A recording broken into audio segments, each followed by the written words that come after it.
നമുക്ക് പുതുവത്സരം ആഘോഷിക്കണ്ടേ? അതിനു മുമ്പ് ഒരു ചെറിയ കാര്യം. ലോകപ്രശസ്ത എഴുത്തുകാരനായ മോർഗൻ ഹോസലിൻ്റെ ഒരു വിഖ്യാതമായൊരു ഗ്രന്ഥമുണ്ട്, ദ സൈക്കോളജി ഓഫ് മണി. ആ പുസ്തകത്തിൻ്റെ 178-79 പേജുകളിൽ ഒരു സംഭവം ഉദ്ധരിക്കുന്നതായി കാണാം.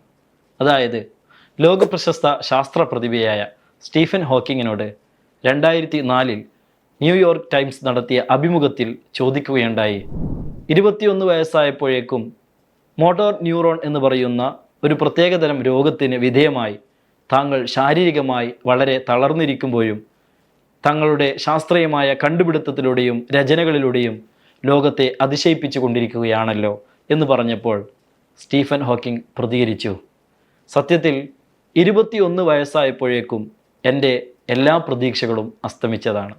അതിനുശേഷമുള്ള ഓരോ ദിവസവും എനിക്ക് ബോണസാണ്.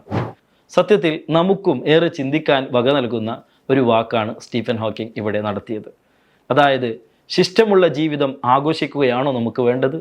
മറിച്ച് ശിഷ്ടമുള്ള ജീവിതത്തിൽ എനിക്കെന്ത് ചെയ്യാനാകും എന്ന വിചിന്തനമല്ലേ വേണ്ടത്? നമുക്ക് നാളെ എന്ന ജീവിതം ഉറപ്പില്ലാത്തതാണ്. അതുകൊണ്ട് ഇന്ന് നമ്മൾ ജീവിക്കുമ്പോൾ തന്നെ പുതുവർഷത്തിൽ നമ്മൾ എടുക്കേണ്ട ഏറ്റവും വലിയ തീരുമാനം ശിഷ്ടമുള്ള ജീവിതത്തിൽ എനിക്കെന്ത് ചെയ്യാനാകുമെന്ന ഉറച്ച തീരുമാനം മാത്രമാണ്. ആഘോഷങ്ങളല്ല വേണ്ടത്, മറിച്ച് വിചിന്തനമാണ്.